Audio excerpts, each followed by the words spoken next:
This is Comic Picks by the Glick. Yeah, I'm your host, Jason Glick. Hey, Jason. What's going on? What do you have for us today? Hey, John. Well, this is like a rather unique into the comic picks by the Glick because I don't think I'd be doing this if it wasn't for you and Myron. Oh, and by the way, hey Myron, how's it going?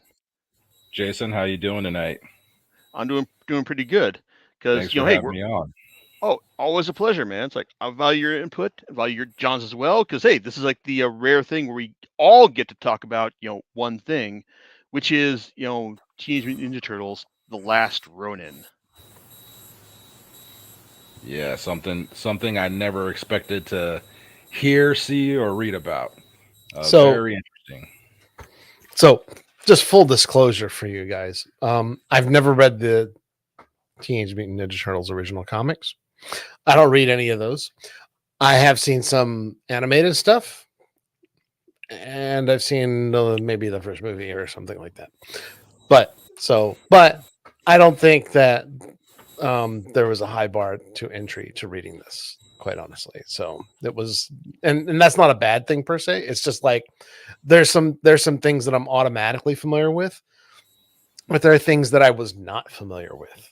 And I'll just say that straight out, just kind of so it's kind of like full disclosure. This is where I sit with it. And I'll definitely let you guys know that as we go along today. Yeah, it's like this is kind of like basically like set up as like the very last Ninja Turtles story. It's like and it's based on a story that Kevin Eastman and Peter Laird came up with way back in the day. But as far as like while we're sitting out our like our seeking out our like our Ninja Turtles experience here is like I mean I was into Ninja Turtles way back in the day like from the original animated series and the first two movies as well.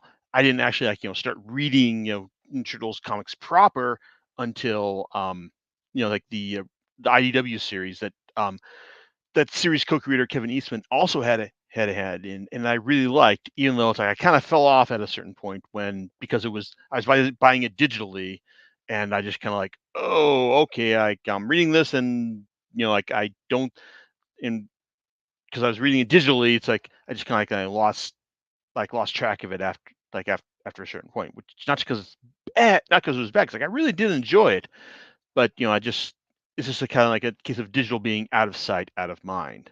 But I but I did enjoy it, and it's like, and I also picked up the it's like the first one with the Ultimate Collection like a little while ago when Amazon was running one of their buy two get one free sales. It's like recently, and yeah, I did get the whole I did get the Last Ronin. It's like pick up the Last Ronin in its hardcover format because when I heard that John and Myron were actually like tracking it down in terms of single issues, I figured, hey, wait a second, we can probably do this as a podcast thing. So hey, and here we are, and it's like, and here it is. Like, but like Myron's like, do you have anything to add about your issue with the turtles, or just to refresh the audience and all? I mean, obviously, like all of us who were children in the '80s have had that exposure to turtles based off of that, based off the cartoon series. I remember, and I've talked to John about this in the past. It's like, Transformers were like the hot toy, the hot franchise back in the early '80s, and then I remember seeing commercials for these turtle action figures, and like they're pretty cool. And then of course the cartoon series came out, fell in love with the cartoon series, and then we got exposed to the live action movie. And it wasn't until, like you, Jason, like it wasn't until I was a little older, probably like eighth grade, ninth grade time frame, where I realized that the turtles were actually based off of a independent comic book, and they were way more, it was way more gritty, way more violent than what we were exposed to. And so like I've read a couple of the black and white comic books back in high school when I got really into comic book collecting. And so I kind of got that back end exposure, like wow, these aren't my turtles, but this is cool. And then of course, like when it comes to comic book collecting, I'm mostly collect Spider-Man books, but it wasn't until recent years when I visit my local comic book store where like I would hear buzz about Jenica, the fifth turtle in the IDW series, and I'm like, man, what's going on with turtles right now? So I picked up a couple and kind of, got a little background on what's going on with the turtles in this day and age, and then of course, like the buzz behind this Last Ronin book about to come out was like huge, and I know like I missed the initial launch because the book like sold like hotcakes, and I ended up having to order. Excuse me, I ended up ordering issue 1 off of eBay for like $20. And so, obviously, as we continue on with the discussion, after reading that first issue, I was like, man, like this is a crazy concept. Like it's a crazy dark concept for a franchise I'm known for teenagers joking and eating pizza and getting into goofy adventures. Like this is a darker storyline. And so, like after finishing this book, like I said, coming from Comic-Con yesterday, my fandom of the Turtles kind of got a little bit of a reignition where I bought some figures and, really into like what's going on with the Turtle comic books right now, to where like I'm starting to keep them in my radar a little bit more. Yeah, it's like, and like with it's like with the it's like with the Last Ronin, it's like they were like Kevin Eastman and Peter Laird. Like this is actually like a storyline that they came up with, like closer to like the origin, like the early days of Turtles publishing, and it's also in the like draws like even more inspiration from Frank Miller, it's like than the original concept does, because I mean they like Eastman and Laird basically talked about how this series like owes a lot to like like Miller. It's like Miller and Jack Kirby. It's like, and it's like, and the last Ronin, it's basically kind of like like their take on the Dark Knight Returns. It's like you know it's like, because like if you're not familiar with it, like the Dark Knight Returns is basically Frank Miller's seminal Batman story, basically a story of Batman who like who would basically like retired from like his superhero career, and then saw that like things weren't getting better in his absence, and then came back to be Batman, and then like everything goes wrong. It's like after he returns. Um, it's like the Last Ronin does draw a lot of inspiration from that, but it's also like special in the sense that when it was initially announced, this is like the first turtle story in like decades that series co-creators Kevin Eastman and Peter Laird were reported to have like collaborated on, because it's like from what I was like led to understand from like looking things up on the internet, it's like they eventually had a falling out. It's like over the it's like over the direction of the franchise in like in the mid to late '90s. Basically, it's like one hand, like Laird basically kind of viewed the franchise as like kind of like a 1 in a million shot. We got lucky, man, and it's like we need to like guard this with our lives. And Eastman was basically like, no, man, it's like this series succeeded because because of us, man. It's like, so we can do whatever we want in terms of like doing going forward. And eventually, it's like it led to Laird buying Eastman's share out, and then eventually having a falling out over the direction of the franchise, like with the Next Mutation show, specifically with the creation of like the first female Ninja Turtle, Venus. And eventually, it's like it's like it's like Laird basically wound up like selling their like selling the rights to the franchise to Nickelodeon, who I guess you can say like they've actually done a pretty good job of managing things to this point, where it's like it's had several animated series like incarnations, and a couple feature film adaptations. It's like as well. It's like with another one forthcoming, courtesy of Seth Rogen. But it's like when and apparently like they hadn't actually like been in the same room for like a while, until Netflix's the Toys That Made Us series actually got them together, and like kind of prompted some kind of like reconciliation between the two. So when it was announced that it was like Eastman and Laird, they're doing like hey, the Last Ronin, you get kind of like expectations right there. And also like it's like the cover of like the hardcover version basically has Kevin Eastman and Peter Laird in big bold letters like at the top of the credits, and then a bunch of other dudes like at the bottom. But if you look at the actual credits page, well, it tells kind of a different story, because actual story is by Kevin Eastman, Peter Laird, and Tom Waltz. Tom Waltz, however, is the guy who worked with Eastman like on the IDW Ninja Turtles series, which I really did like. So just the fact that he's involved with this, it's like that's not necessarily a bad thing. But you look at it's like a story by three different people, and you think, oh, okay, well that's kind of interesting. But then you look at the script, and it's like Kevin Eastman and Tom Waltz. Oh, okay, so Laird isn't involved in the actual scripting of the series. Okay, so maybe he's working with Eastman on terms of the actual art on this series, like he did in the original series. Well, no, because the series has the pencils and inks credits by four different artists. Isao Escorza and Isaac Escorza, who provide the bulk of the art for the series in the present day in the present day series. Ben Bishop provides the art for some of the flashback sequences, and Eastman himself, who does specific flashback sequences. Also, Eastman is credited specifically with layouts.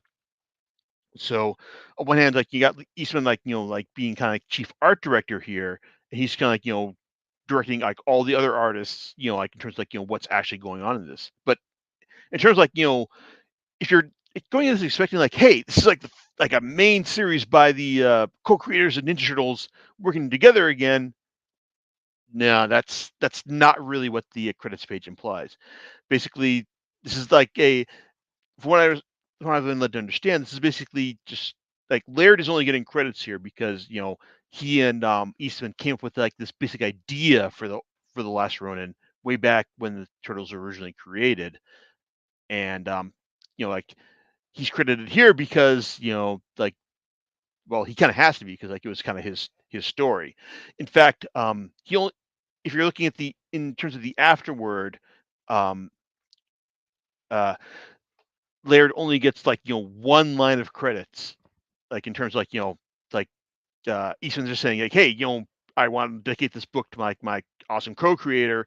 It's Peter Laird, and that's it. So it's one of those things kind of if you're it's not really an Eastman Laird book. It's basically Kevin Eastman in the director's chair, and a bunch of other guys, talented other people, just kind of following his lead. So I don't know. It's Myron, do you have any thoughts on that, or? Nothing as far as particular to Peter's involvement in this. I feel what I've kept up with so far with some of these single issues in the IDW series, it seems like Kevin Eastman has been way more heavily involved in the Turtles franchise than Peter. But that episode of the Toys That Made Us involving the Ninja Turtles, as you mentioned, I mean, if you have not seen that yet, I mean, I highly recommend watching all the episodes, but particularly this one with the Turtles. I mean, it's very interesting to just see how the two just came up with this idea as almost kind of a joke, and then it blew up into something of a multinational pop culture phenomenon. And I remember specifically in that episode, Kevin Eastman drew a picture of a turtle, and it was an actual turtle you'd find at a pet store with a bandana and a pair of nunchucks, just to make Peter laugh. And and the idea just kind of spun off from there. So I mean, it was two best friends, doing what they loved, drawing and creating storylines that blew up into a franchise that we all know and love. So it is kind of surprising to hear, after we spoke about this in our conversation earlier, that Peter Laird was obviously credited for the story. I mean, it's an idea that they had many years ago, but that he didn't actually have any real involvement in it. And I think, like you said, I think he kind of, after selling off the rights of the Turtles to Nickelodeon, just kind of washed his hands of it, and didn't really get involved in the turtles as much anymore. But now with this team that we have here, I mean, it feels like turtles, and it's phenomenal. Like I'd never heard of the Escorza brothers before, but Esau and Isaac's artwork in like the present day is like phenomenal, and it feels like turtles to me. Like, the characters look gritty and and battered. Going through this war, and it does give me a sense of like a modern day, I guess, Eastman kind of style, where back in the 80s, the original Turtle series, like New York is very gritty and very very dangerous place to be. I mean, that was kind of like the perception of actual New York back in the 80s anyway. One of the most dangerous cities to live in America.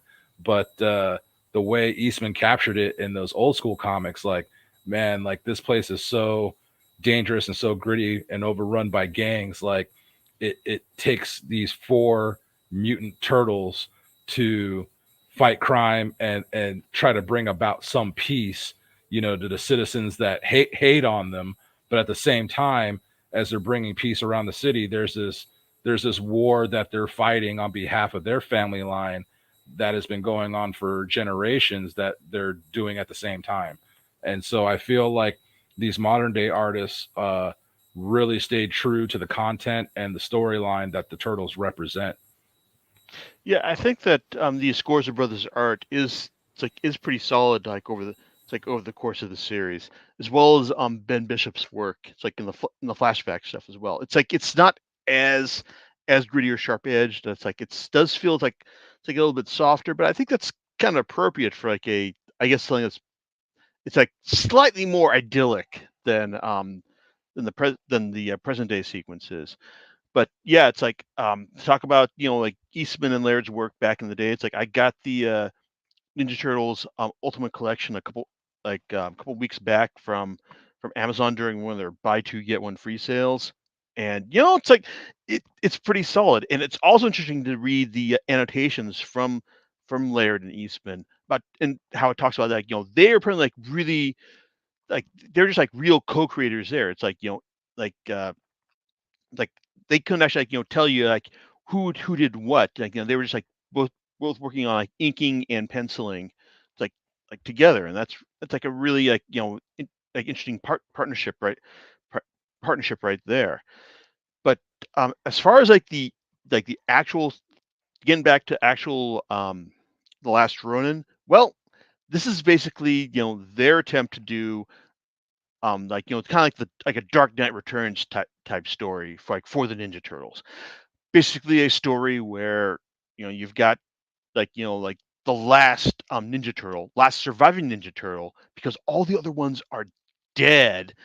And the story starts off with this Ninja Turtle who is basically who's also being like visited by it's like by not not necessarily visions, but just it's like like haunting like narrations from his it's like from his dead brothers, and he's basically gone to try and infiltrate it's like a walled off Manhattan Island, which has basically been taken over by the Foot Clan in terms of like a fascist dominion. Basically, like the Foot Clan won. It's like, and you got this one last Ninja Turtle who is like trying to who's going to going on a suicide run in order to take out like its leader, who's basically like the grandson of Shredder. It's like Hiroto. It's like Hiroto Oku. It's like Hiroto Osaka, Oroku Hiroto. Oroku. Yeah, Hiroto Oroku. Yeah, because like they're following the Japanese tradition of like last name first, first name last.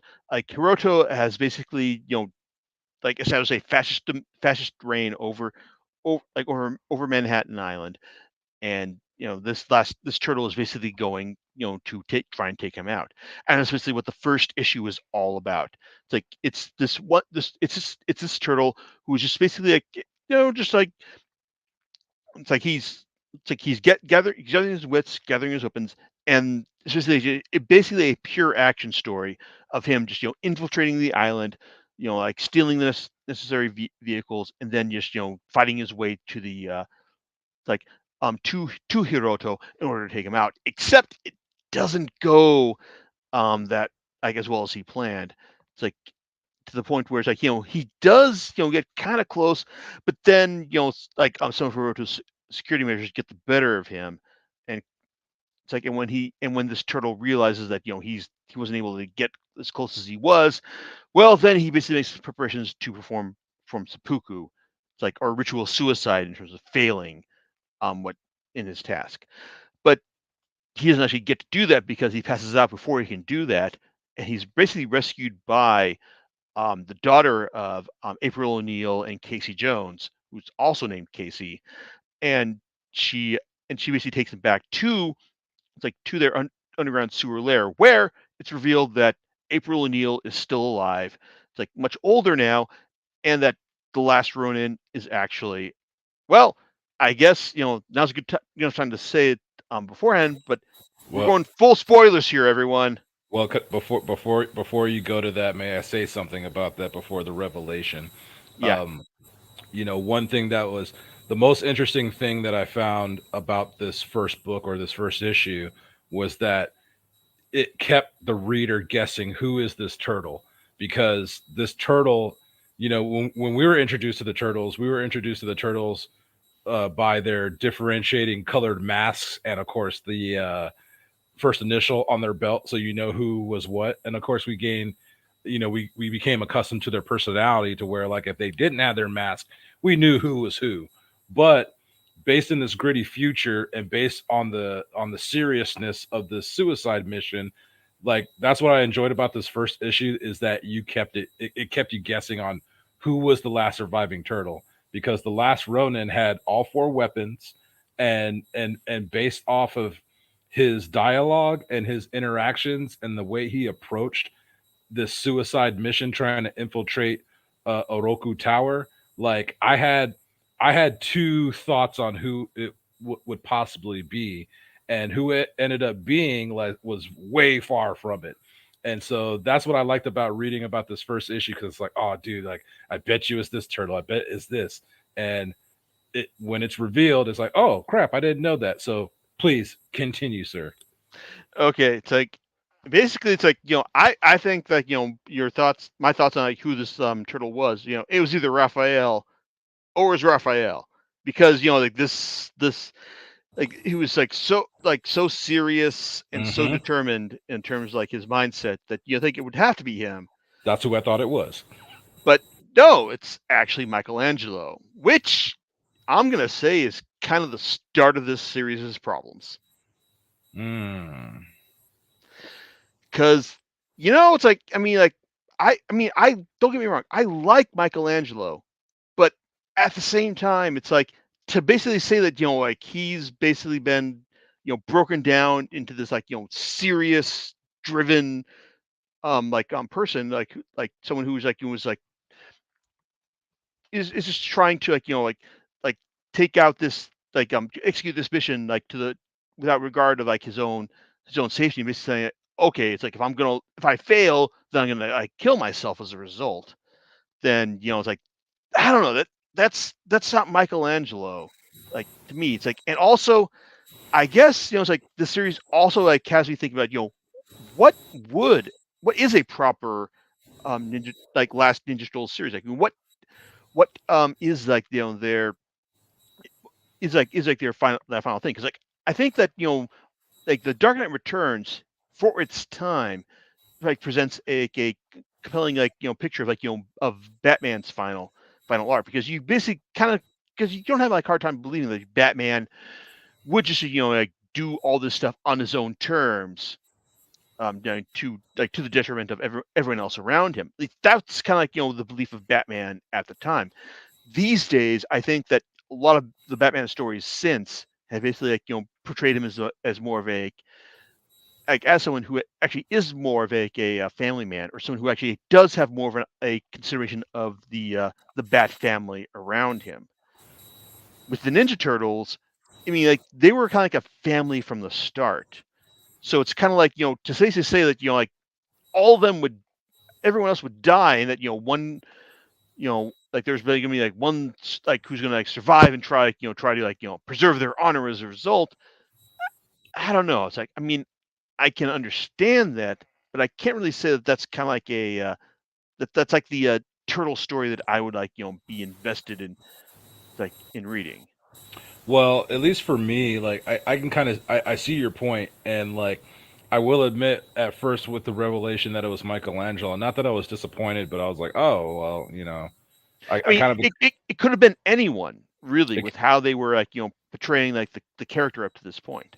right, but we're so accustomed to Michelangelo kind of being the party dude, the jokester, the non-serious, or the the not so serious one, to where like seeing the demeanor that we were introduced to, it was kind of hard to correlate that with that character.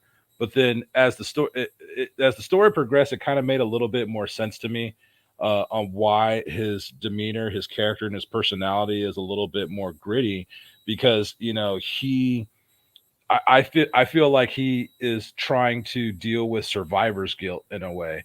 Like we see, and we'll dive deeper as we talk along, but we see how each turtle, met their fate with this war. And as you mentioned before, where he would see his brothers, I got the inclination that, obviously like every turtle had their strengths. Like, Leonardo was very, he was a leader, good at assessing situations and coming up with plans. Donatello obviously was the intelligent, Tech guy. scientific, yeah, like scientific tech guy. And Raphael was like the badass bruiser. No matter what situation, he could fight his way out of any situation. And Michelangelo has always been kind of considered like the runt of the group, and almost like the follower. Like he's just good at following orders. Well, he's the And kind of guy can be a good booster to any of them. It's like he's the kind of guy once that like once they the other turtles like set out their plan. Like Michelangelo is the kind of guy who says like you know what this is what I'm going to follow. I mean I think one of the definitive moments in the IDW series is in issue 50 when Splinter it's like basically assumes control of the Foot Clan, and Michelangelo basically goes, no, this is not what I want. It's like, and I thought that was that's kind of like a pretty solid moment for the character in terms of like what establishes his priorities and all. yeah, but then like with this storyline too, it's like, I feel like, not only is he trying to restore, quote unquote, restore his family honor by Mm-hmm. carrying out this mission and carrying out this destiny. But at the same time, we saw how he survived, that battle in New York. And then of course, like, he drifted off to Japan to try to find, and I think you bring up a good point. Like he flew out to Japan to try to find Splinter and Donatello. Like he's that good support system. And when he finds out that he lost everything, he went to the mountains and disappeared and meditated and tried to recollect on, I guess, who he is and how he plays, how his role needs to be played out, not only within the overall family but within the overall mission. Like, aside from being a jokester and and the party dude and a good support system for the overall team and overall family, he needs to figure out like what he needs to do to what he needs to bring to the table to add value to the overall mission in the defeat of the Oroku, or Foot Clan. And so that's where he comes up with this idea, whether kind of a bad idea, like, oh, I'm just going to bum rush this tower and take out Hiroto on my own.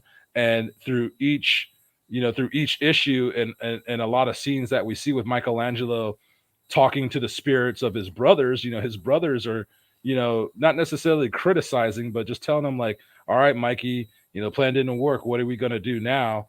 Or that was a dumb plan, Mikey. You should have thought this through. And his brothers are still kind of teaching him in death, So like, I liked how that all fleshed out and really shaped and showed us how Michelangelo kind of became a little bit more serious and left the jokes aside and just kind of hardened up and focused on what he needed to do and what his focus needed to be. And luckily, like you mentioned, April was still alive and Casey Marie was there to kind of help ream in that focus, because like after they found him and healed him up, it's like, oh, your plan was just to just waltz on in there and just, wreck up the place. Like, that didn't work out. What are we going to do now, Michelangelo? How do we go about this? And of course, like getting those flashbacks and those background sequences on how we got to this point allowed him to, not only like, get his thoughts together and come up with a better strategy on how to approach this, but then also he had a family and a team to work with again in April and the rest of the resistance, and also took on a Padawan or a student in Casey Marie. And so now he's kind of playing like the Splinter role, so to speak, and having to, he's having to teach those lessons that he's been taught all his life. And of course, like when you start teaching those lessons, I think they start kind of hitting you in the heart more, or solidifying your understanding. Like, oh man, this is what Splinter meant all these years. Now that I'm teaching it to somebody else, and he was able to apply that, in his final run. Yeah, it's like on one hand, I get what you're saying right there, and it like also underlines the fact that I don't think that the overall storytelling for the series is necessarily bad. It's like, I mean, it's a solid or competent take on the whole, like, Dark Knight style of of storytelling. But at the same time, I guess for me, it's like it's not really what I wanted to see, like as far as a final Ninja Turtle story. It's like it just kind of feels excessively like grim. It's like, and kind of a downer, like for a series that just that was that was like initially, it's like initially really, it's like really goofy. It's like, and like kind of optimistic. It's like, oh, it's like overall. I mean, it's like it's not that I can't understand that, like Michelangelo would just be broken down by the death of his family, but I just think that, like, the death of his family is just like a really grim, it's like a kind of depressing thing, like, for the story to engage with. I mean, like, yeah, the series, like, I mean, on one hand, it's like, like Raphael's death, it's like, I can get that in the sense that he would be, Man, yeah, it's like he would just be like that kind of like driven by rage. It's like to try and take out it's like Oroku, Karai Oroku, to like as a like as a revenge kill. But even though he doesn't quite like pull that off, but then you get the bits where, like, like the like where the Foot Clan manages to take out both Leonardo and, it's like, and Casey Jones, and you're just kind of like, man, that's just grim. yeah. It's like Especially after coming off of playing, Teenage Mutant Ninja Turtles Shredder's Revenge on Switch, which is that kind of lighthearted Turtles vibe that we got. mhm. Like you said, Raphael's death was cold blooded, dude. Like when I read that, I was like, man, like that is like a cold way to go. And of course, like it fits his death kind of fits his character going lone wolf and wanting to get revenge. It's like, no, dude, like Mhm. don't go at it alone. Like I feel like you're not going to come back from this one. And sure enough, you didn't. And like you said, to see Casey Jones and Leonardo go out in this, final I guess defense against the Foot Clan forces, and to Oh, actually the Foot see it. Clan and Baxter Stockman, because he's basically sending all of Yep. his Mouser army against them to get the Fugitoid. It's like Yep. in his knowledge as well.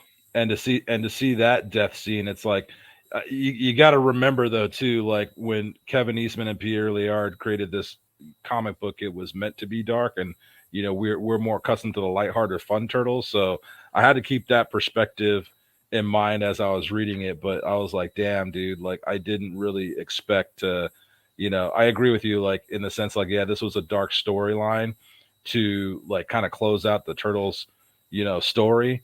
But it was very interesting to see, like, these turtles obviously, they're mortal beings. They're not going to live forever, but to see them go out the way they did, and be defeated, it just kind of was like a kick in the heart. When these are the heroes we expected to, win the day, no matter what. Each turtle died without, fulfilling the overall mission. Yeah, it's like, on one hand, I get what you're saying there, but it's like, as someone who just like came to the comics like much later, it's like much later than like I came to the like the animated series and the movies. It's like I don't think that it's like the original comics are really that dark, especially after rereading them. I mean, this is a series. This is like I mean, like original series in the original series. Like, there's like a big, like the one of the big things about it, like is in episode 3 when like they have a big ass like car chase sequence, because like the cops mistake the April's van for like the van of some bank robbers, and it's like, oh, it's a huge mix up, hilarious. And then in a couple of issues later, it's like they want to be getting beamed out to like a far off like like part in the cosmos, to like to go on like in like a big old Star Wars style adventure. So it's like, I don't know. It's like, I mean, this stuff may have seemed like dark, for like the 80s, but reading it now, it just kind of feels like appreciably goofy in my it's like in my feeling. And it's like in like for them to try and like like go and show like all the characters like, oh, this is like how they all die. It's like this kind of like it makes me go, it's like uh yeah, it's like I can see where you're going with this, but I can't really like go with you. It's like, And see, you just bring up a good point right there too. Like the one thing that was missing from this Last Ronin storyline was like, Krang and the Utrons and Dimension X and the whole science fiction fantasy side of the Ninja Turtles. Like this was like this storyline was just straight up like ninja warfare. hmm and also I think that if I'm gonna like say like what is like the most disappointing thing about the storyline, and that's basically about Hiroto Oroku himself, I because agree with. I was gonna. Yep, I agree with you. I was gonna say that too. oh my god, it's like he is just it's like it's like a one note like irritating fascist villain who is just like, oh my god, it's like the mutants are back, oh, we've got to kill them. It's like, oh, and if you don't kill them, then I'm gonna put your head on a pike just like I did for my previous head of security. It's like he is just like a annoying one note fascist villain. It's like who just like think that like Shredder would have looked at them and go like, oh my god, you're my grandson. It's like you were just so annoying. I mean, why not just like bring back the Shredder effect for this one final attack? Because like he would have it would have been like a probably more thematically appropriate villain, especially since like Hiroto is just like so annoying and so just that one note in terms of his villainy. I think the scene. Yeah, I think the scene that really disappointed me with him as a villain. I can't remember what issue it was. It was either 2 or 3, where he was kind of standing on a beam of his tower and kind of talking to Yeah, his. that was issue 3 or something. Yeah, where he was standing on a beam in his tower and like saying like I'm a god, I rule this city and like nobody can stop me. And it's like, I don't know, dude, you're kind of sounding very Kylo Ren right now. Like like you're trying to outdo your grandfather and you're trying to outdo your mother. I really don't understand like your overall drive in what you're doing. Like obviously you think you're a god and you want to rule everything. It's very, mustache twirly villain, but it's not like hmm you're trying to bring honor to the Foot Clan or even trying to avenge your grandfather because he outright said, he's better than them and he hates his mom. And so like, I love the end fight scene. Like that was cool. But I mean, as a villain overall, like you said, he really wasn't as like he really wasn't as powerful. I mean, he doesn't have that connection to the protagonist as much as like Shredder had with Splinter. You know what I'm saying? So it's like, yeah, that was a little disappointing. as far as like his character as a villain, and it's almost like they have to fight each other because it's always been said like they just have to fight each other. Yeah, it's like There's no rhyme or reason. it's the Hamato versus the Iroko clan. It's like we've got to like have that final showdown between them, and it also and just the fact that like Hiroto is just like such a subpar villain before we get to like issue 4. I'm pretty sure it's issue 4 where we find out just how Splinter and Donatello died because they had basically had accepted like his like entreaty for peace, and you think like, oh, okay, but oh no, it turns out that it was actually a lie all the time. It's like, God damn it, guys. It's like you would think that like you would, on one hand, like Splinter expresses like a certain amount of skepticism going into this, but at the same time you kind of think he would have like expected more going into it, to the point where he would have realized that, oh my God, this is like a giant trap by the head of like the clan that is like my longtime nemesis. So clearly I need to like prepare like more beforehand, but nope, that's not what happens. And it's just kind of like, oh man, it's just so frustrating to see Splinter and Donatello taken out like in that fashion, to the point where you just think that, my God, guys, just think a little bit more beforehand. Yeah, no, I agree with that too. Because like, I remember that scene where like they meet in what, the cemetery, and the Foot Clan representative was like, oh, this is a peace talks. We said no weapons, and Splinter was like, oh, this is more for decoration, in which you knew he had that on there, for protection, because he knew it was going to be a cross, double cross. But then, like you said, it just irritated me. Like, how come Clan Hamato wasn't like, hiding in the trees, prepared for retaliation as well. The moment the double cross happened, like you see all these Foot Clan soldiers come out, firing arrows, and the one Hamato general says, go get reinforcements. I'm like, dude, reinforcements should have been like 20 feet away. Like they should have been close by. Like, why do they got to go back to the village to get it? And you read that scene, and it's like, Splinter and Donatello didn't have to die. Like they died because they weren't thinking. And I tried to rationalize it, and I'm like, yeah, I guess like they genuinely were going to try to give peace a try, and they only had like a handful of representatives from the clan, from Hamato clan come out. But dude, this is the Foot Clan you've had beef with for like hundreds of years, and I don't know if peace talks were previously brought up in other reincarnations of the storyline, but your most hated enemy, who's his grandfather lied a lot, his mother lied a lot, you got to imagine he's gonna lie too. So like, be prepared. This is Spaceballs level dumb. Yeah. So it's like, I get what you're saying. There were like, overall, I liked this story. I love this series because it's turtles. But there were parts where I'm like, oh man, some parts of the story like, didn't weren't really fleshed out that well, or could have been thought out a little bit more to justify why some of these decisions were made. Because then it's like, yeah, I would think Splinter would be wise enough to not fall for one of the oldest tricks in the book and to die like that.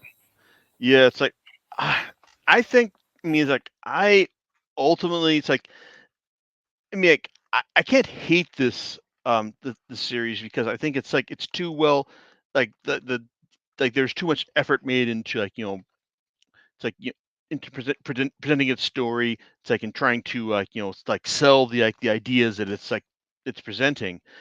But at the same time, it's like it honestly commits like one of the worst sins that I think like a comic book can commit, like as far as I'm concerned, and that's making me think that I could have like done a better job in terms of the story. Because, okay, to give you an idea of like how I would have done this, it's like it wouldn't have involved like all the turtles dying. It would have involved like probably like Splinter, like Splinter being killed as a result of Clan Oroku treachery, and then like the turtles, like having to like basically being split up as as a result of that. And like this story basically involved them, trying to come together again. But also it would have involved Hiroto, not being the villain of the story. Basically, it's like my idea for this thing would have involved him, basically being a pawn of the of Clan Oroku. Basically, them being like all the like as a young kid, like because it's established like he's basically like he was like a young kid who inherited the it's like the head like the leadership of the clan. It's like and like then him just like going forward with like, oh, I'm gonna kill all those mutants and all. It's like, but no, it's like it would basically involved him. It's like initially trying to make good on the promise that he talked about when he assumed leadership of the clan in the series. Basically, he wanted to make peace, but at the same time, there's no one else in Clan Oroku wants to do that. They basically want to like destroy Clan Hamato, and that's basically what leads to Splinter's death. And and eventually like like the whole thing would basically lead to um like the turtles basically like eventually like coming back together as a family.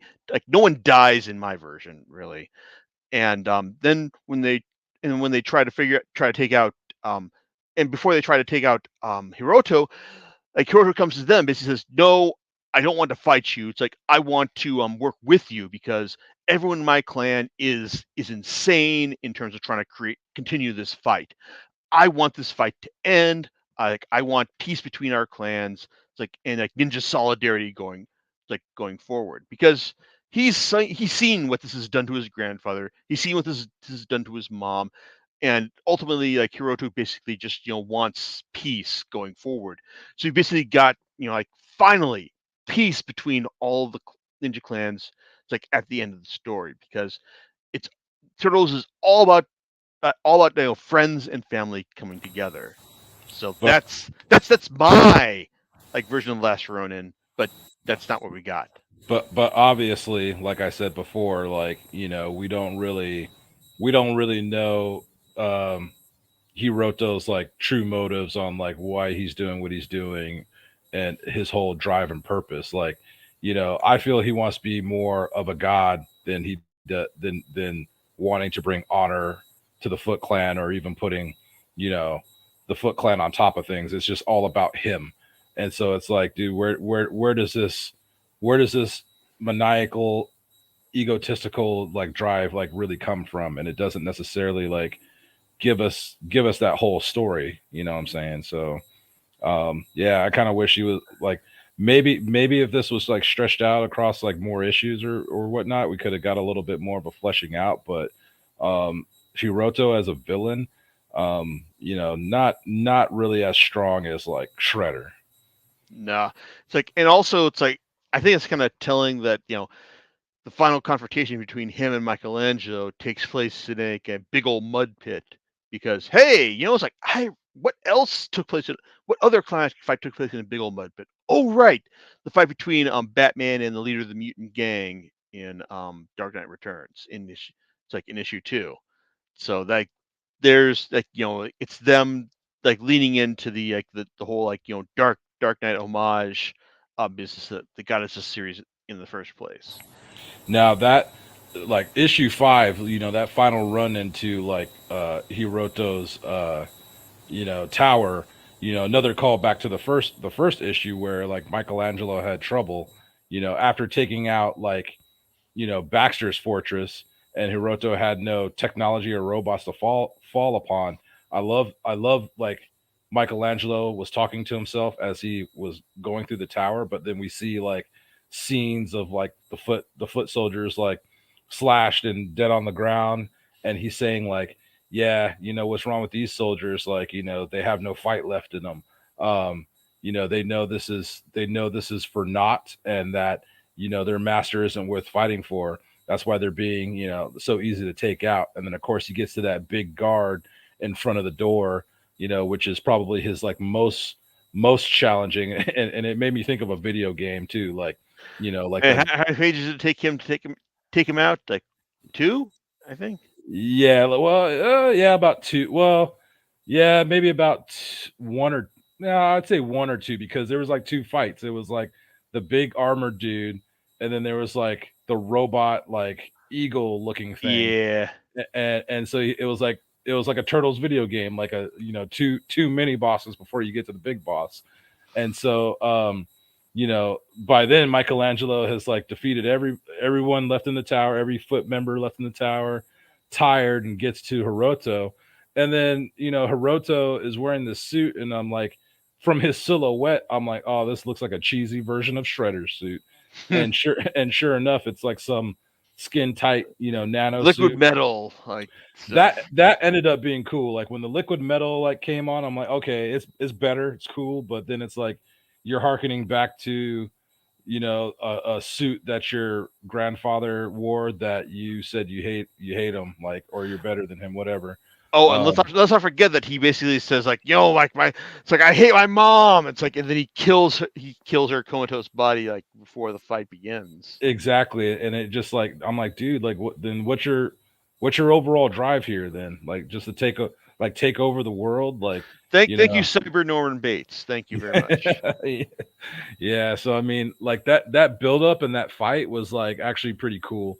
Them fighting on the way down as they're falling through the water tower, and Michelangelo trying to assess and find an open weakness in this nano suit. Like, okay, like this is pretty dope right here. But like you said, yeah, the culminating final fight sequence takes place in a mud pit, similar to the Dark Knight.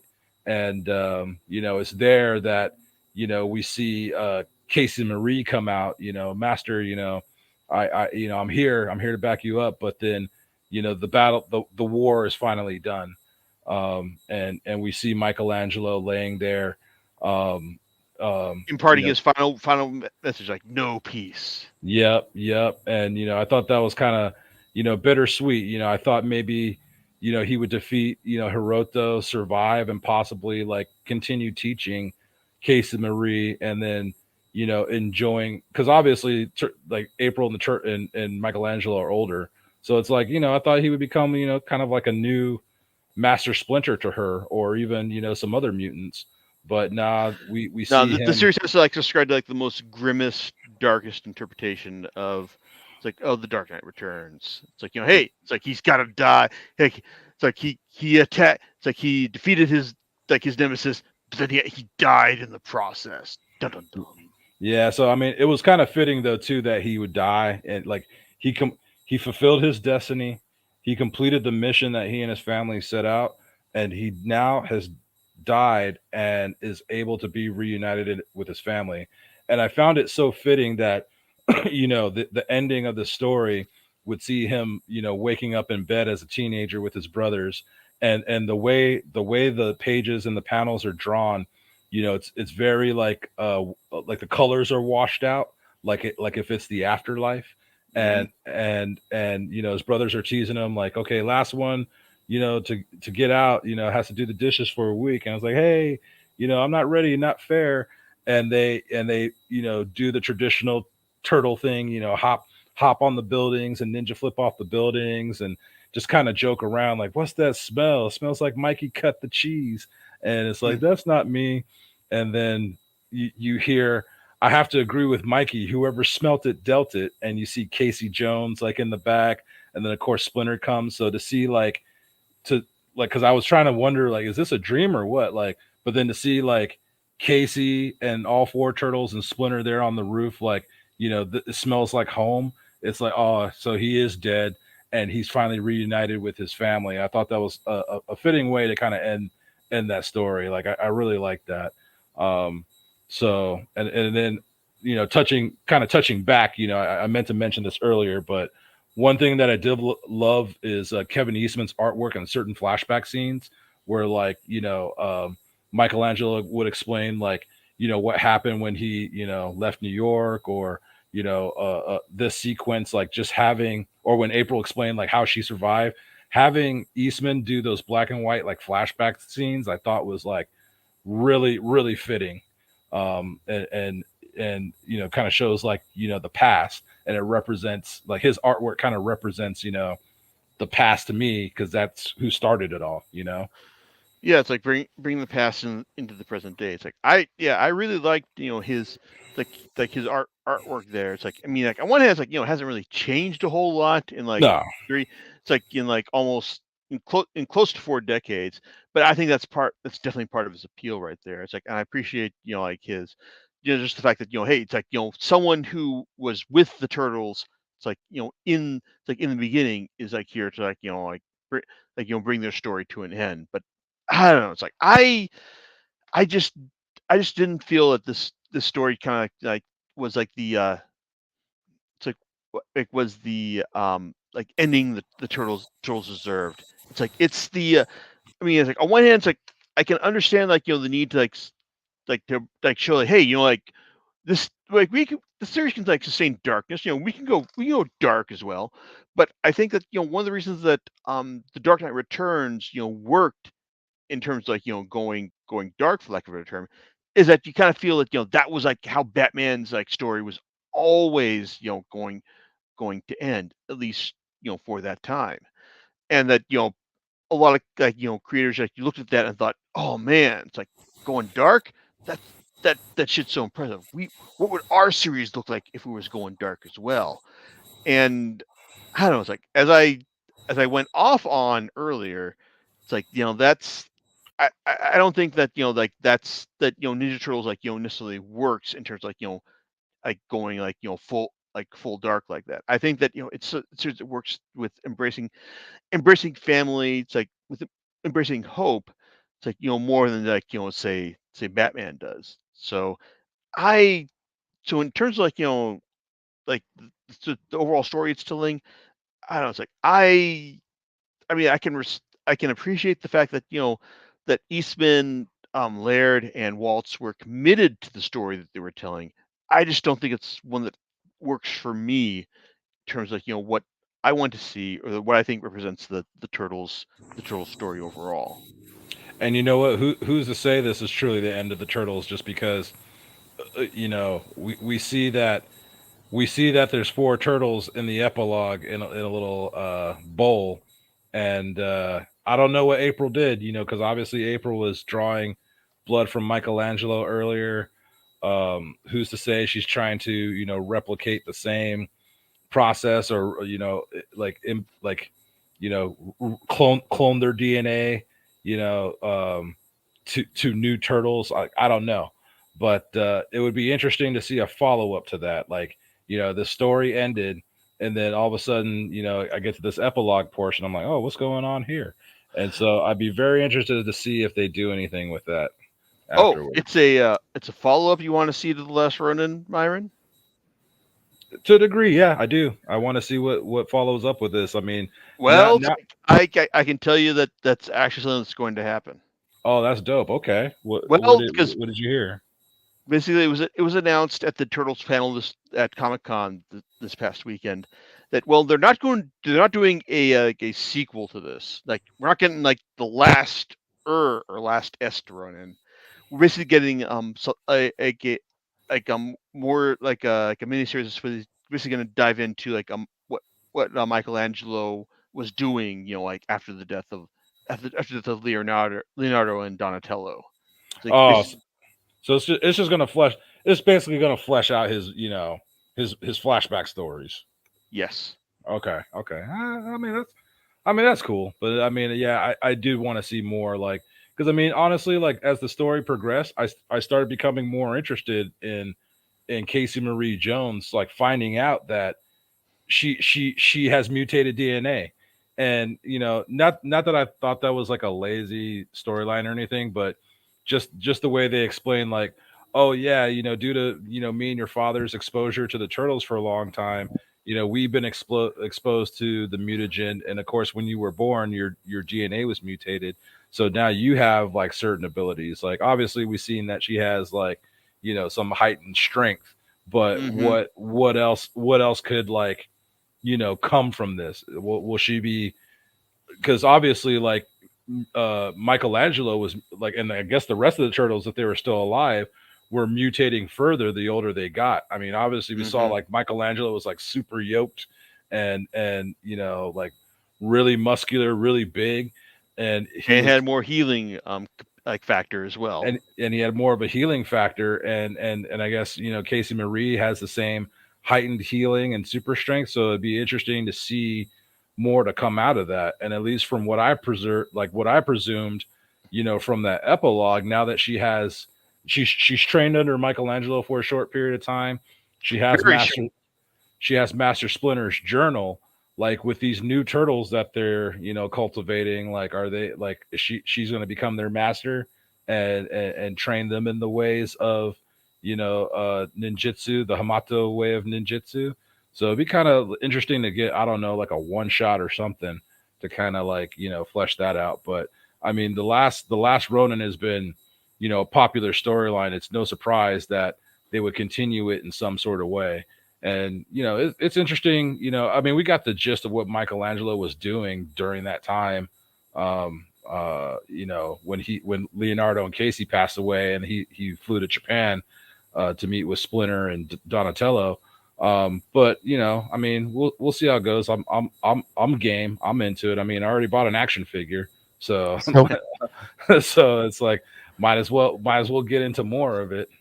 So maybe I'm misunderstanding. So, but I kind of wanted to summarize a little bit of what Jason was saying. Do you think that this is a category mismatch in terms of stories? I see. I'm not sure if it is or not. So, it appears that it might be just out of character, and we're not introduced to this character in this way, at least in past media. So, who, Casey Marie? No, or Michelangelo? Yeah. Is that who he normally is, or are we just saying like, okay, you forget it, he's just a new character now, and anything you remembered about him before is just bunk in the past? So yeah, to me I saw it more as like growth than like mismatch. Like I totally feel like what Jason is saying, but then it's like based off of the events presented in this story, it just kind of made him more battle hardened and gritty. I mean, if you look at if you look at Batman in the Dark Knight too, you know, Batman always lived by that code of like, you know, I'm not going to sink to their level and you know, kill. And I never read the original Dark Knight comic, so correct me if I'm wrong here. I'm going more based off of that DC animated cartoon. But in his fight with the Joker, where he like, you know, actually killed him, like it's like, man, you should have done that like years ago, dude. That's not what happened in the Dark Knight Returns. That's not what happened. Basically, like, you know, the Batman, he was all set to kill the Joker, like in the Dark Knight Returns in the end of issue 3, but he just couldn't do it. Damn and it. So basically, what happened was the Joker, he basically broken the Joker's neck, but the Joker was still alive. And like the Joker, when Joker realized that he couldn't kill him, the Joker just like basically twisted himself so he just snapped his own neck. So basically, wow. like everyone would realize that, you know, oh, the Batman killed Joker. That's even more twisted. But you know, if Batman, that's why, like, you know, the Dark Knight Returns is still a seminal work after all these years. If Batman had actually done that, you know, out of like, you know, I should have killed you a long time ago, and out of like malice, I mean, that's actually out of character. But based off what you said, I mean, that's still his character, where like I still can't do it. Whereas like with Michelangelo, like, you know, like what we were presented with here is definitely way out of his character. But then like, you know, just seeing how like just how everything affected him, like seeing like Casey and Leonardo, like, you know, die in front of his eyes, and having that survivor's guilt. And he's like, oh dude, I got to go to Japan and try to save, like, you know, my father and my brother. Then he gets there too late, and it just kind of like sinks him more into depression. Like, oh man, like I wasn't there. Like I wasn't useful. Like I personally didn't think like, I personally didn't think like this was out of character per se. I felt like he was molded into this situation, and his personality was darkened just because of how just because of what he's gone through and witnessed. I mean, like I said before, Michelangelo is kind of like the runt or the baby of the group, and I've always gotten the impression from the character that he was always reliant on his brothers. Like, not that he couldn't do anything on his own per se, but like, someone had to step in and save his ass, from time to time. And I think now it was like, I don't have my brothers with me. I lost everything. What do I do? And he had to take that time to reflect when he disappeared and meditated in the mountains and everything. And I think in one of the flashback scenes too, he was talking about how, like, he by himself, like he was getting hated on by humans. Like, they would say, "Hey, monster, like, who are you?" And like, they would try to kill him because of how he looked, and he had to defend himself and take those cats out. And so, he had to get that dose of reality where it's like, hey, no more fun and games and pizza. Like, I gotta accomplish my family's mission, and we gotta take out the Oroku family, once and for all. And that's why, like, when he did this by himself, each time he was beating Hiroto's ass with each one of their weapons, he was like, "This one's for Donatello, courtesy of Raphael." Leonardo says hi as he's like, stabbing Hiroto in like the gut. And, he's trying to fulfill you could say it's revenge, but it's just more so like, it is revenge, but I saw it more so as like that long coming justice, because this war should have ended like a long time ago. But it kept dragging on. So I don't know. I mean, I personally didn't feel it was out of character. I just felt like this is how his character developed, given the circumstances that went on with this war between the Hamato clan and the Foot clan. Yeah, it's like, I mean, on one hand, it's not that I think that's not what you're saying is like isn't an invalid, depiction of like how the Turtle Saga should end.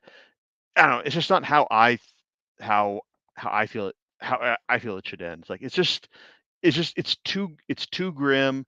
It's like it's too dark, and just I don't know. It's like it just doesn't feel like like true true to the at least my experience with the Turtles. I mean, but that that's just me. So in a Yeah, nutshell, so that's kind of what I was kind of getting at, Jason, is like, I mean, but based on what supposition, or what would make you think that this is not like the way that you think it should have ended? That it like it being too dark, for example. That's why I'm curious. Oh, it's like how dark would things have to get in order for this to be a valid, ending for the Turtles? More like so, if you had that impression, what gave you the impression that it couldn't go that dark? Or maybe that's a different way of saying it. Well, I think like the Triceratons in space is kind of like a like an indication of like how like oh my god, it's like this is like a really goofy series that it's like shouldn't be that that like okay that it's like it shouldn't be like that crazy. I mean, like Casey Jones is introduced to us in the Raphael one shot as a guy who's watched too many cop shows and thinks like, oh my god, it's like I should go out and like fight crime myself. I'm gonna go do that, and then he like runs into Raphael. It's like and like they form like like a lifetime friendship. In terms of like mediating out that that the idea of like a dude who has watched too many cop shows being a vigilante.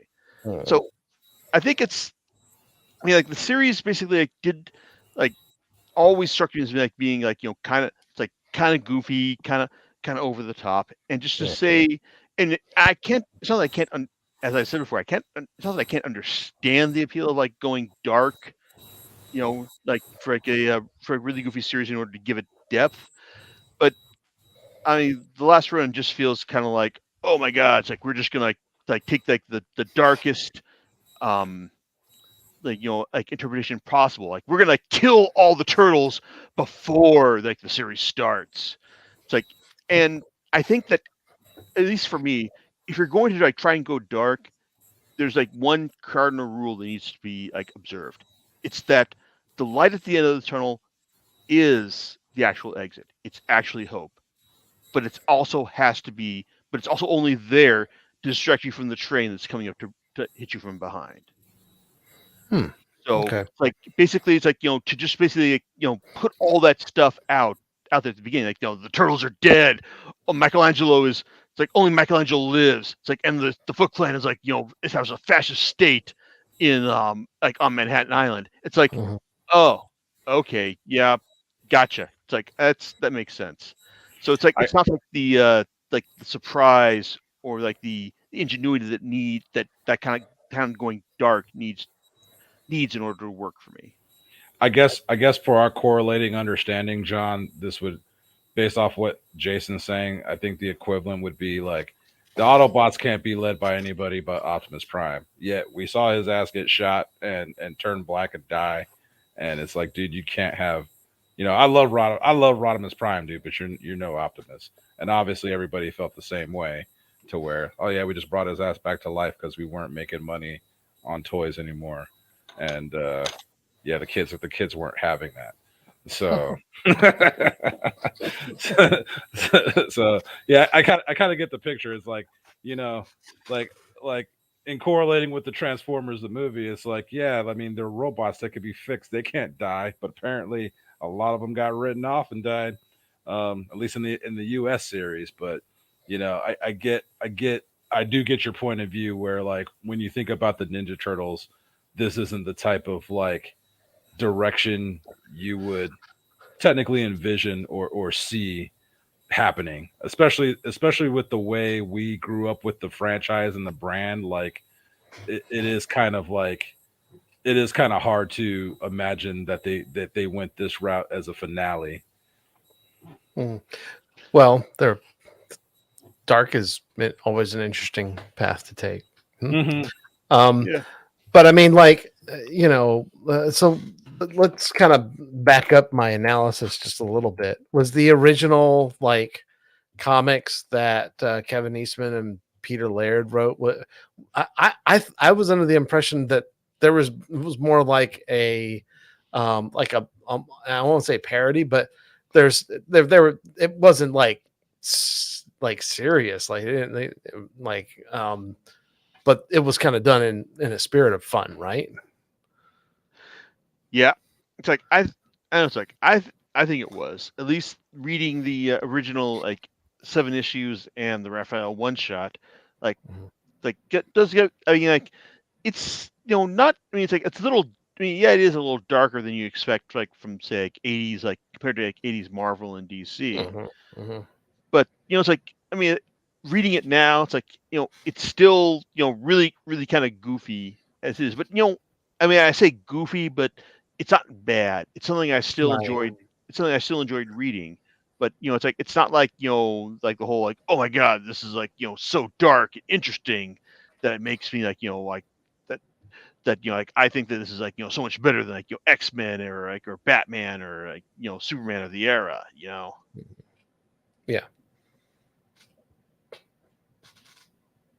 Yeah. Okay. But yeah, but I mean, like I said, I didn't hate the Last Ronin. I just think that, it's ultimately kind of disappointing, and not just like, like the Ninja Turtles end that I was expecting or wanted to read, or that it kind of like, made me want to like, fully buy into its like, ultra dark ending for the characters. Mm, They needed Krang, yeah. Couldn't have hurt, I guess. because even Baxter Stockman was like way darker than I imagined or knew him to be. Like, um, his time in the past when he was like sending out the Mousers and his robots to destroy the turtles in New York, and then seeing him in the present or future, whatever you want to call it, where he was like, more of a Cyborg. android, yeah, more of a cyborg than he was a man, and just like, really, he had his fortress and his territory, and Hiroto had his tower and his territory, and they both, you know worked together, reluctantly, to I guess keep keep New York under their thumb, but he was very vicious in the way he was trying to you know kill the resistance and keep his quote unquote kingdom, his robot kingdom, in power. So it was a darker tone for that character than what I'm accustomed to. Yeah. And I wouldn't have any I think that I tend to agree with Jason on this, but I can see some of your points of view as well, Myron. So it's like it's a very, yeah, it's dark. Um and I didn't really get a lot of character out of him. Yeah, and I know that you got a it's like, okay, well, he's hardened now. Okay, I get that. But it definitely, there's very little to any levity in this. It's just like, it's just dark, and I don't think that that's the same kind of material that we're used to seeing from this series, right? So I think that I can see that point of view as well. So overall, it's, I think, me personally, I was like, okay, if you're a diehard Teenage Mutant Ninja Turtles fan, I would say definitely, you probably want to add this to your collection, sure. But even the title itself, Teenage Mutant Ninja Turtles, and every time I think about it, why do I think about pizza? Yeah, there's no pizza here. Well, because way at the end is there pizza? I was looking for it.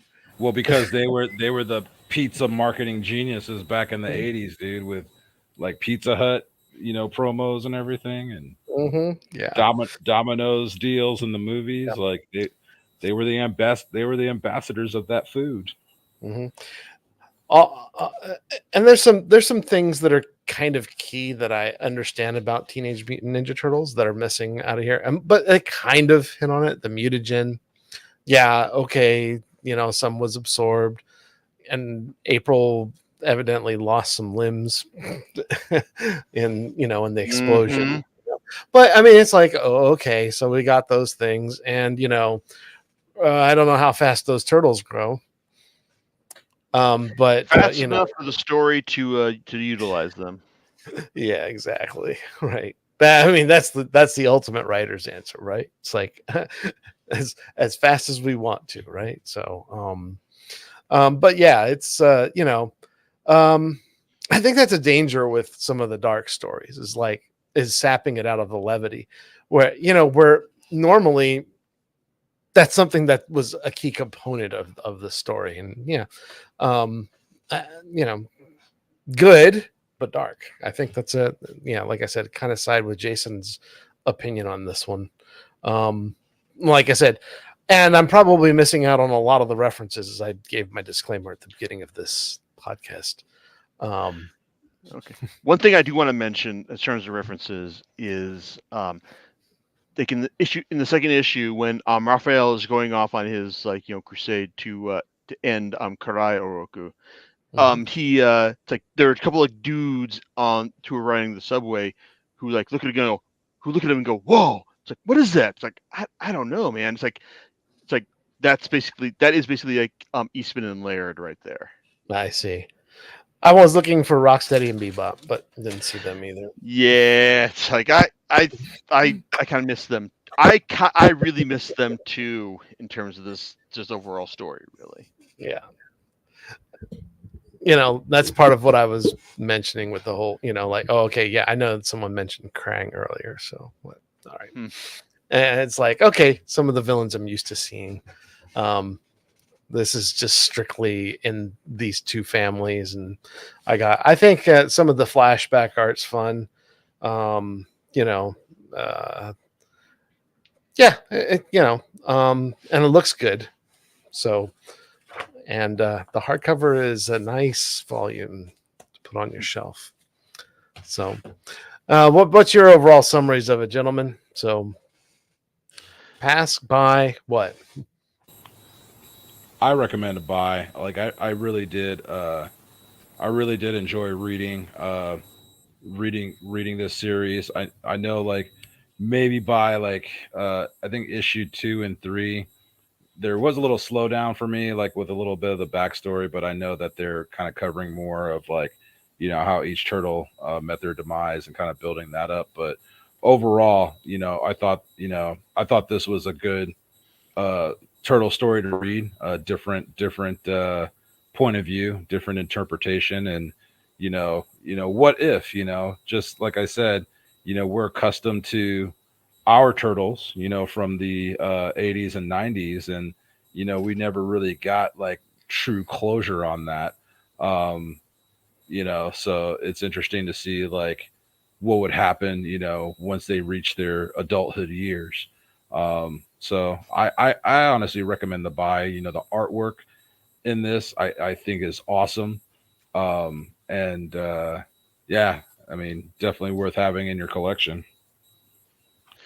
I'm gonna say pass because, like I said, it's like I said, it's too dark and just like not imaginably dark enough to like really to really get me involved in it.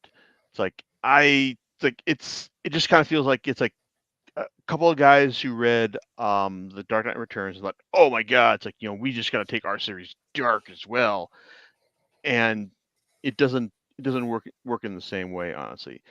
If you have like $30 to spend on a Ninja Scroll story, then I would just recommend buying the Ultimate Collection of the first of the first 7 issues, because I think that's a even though like those stories are closing in on 40 years old. God, I feel old. It's I think they're like a much better representation of like what's what to enjoy about the Ninja Turtles, and what like how much more entertaining they can be. All right. Well, cool. So Jason, what are you going to be talking about next time? Do you know? Okay, well, next time is likely going to be my thoughts on Robert Kirkman's latest series, Oblivion Song. But hey, Myron. Yes. Yeah. Hey, you remember No One Left to Fight? Oh yeah. The continuing that. Yeah, like second volume's out right now, and Okay. yeah. So I mean, I think it'd probably be probably too much to, like like ask you and Rob to just read this right now. But volume 2 is out, so it's like I think like I'd want to get your thoughts on that as well, because that might be the last we hear about American Dragon Ball, which I think based on the first volume kind of disappointing. But let's see what we have to say about volume 2. Okay. Yeah, I'll definitely take a look and pick that one up. I did enjoy the first one. Cool. All right. Okay. Well, thanks everyone. Thanks, Myron, for joining, and we'll talk to you next time on Comic Picks by the Glick. All right. Laters, everyone. Later. Thanks for having me, fellas.